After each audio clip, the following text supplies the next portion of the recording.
At first, I was just going to have the uppers, and then as I began to think about it and discuss it with my husband, we decided to have both of them, both the uppers and the lowers, pretty much replaced. The problem with the uppers was I just kept having more and more problems and having to replace individual teeth, and I was having a lot of pain and a lot of trouble.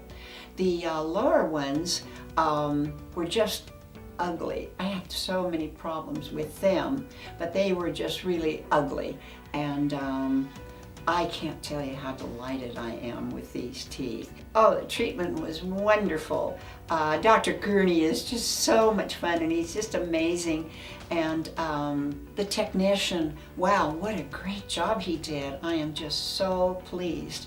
Dr. Gurney was just wonderful, and I think he was excited about it as I am, and I know he's that way with everybody.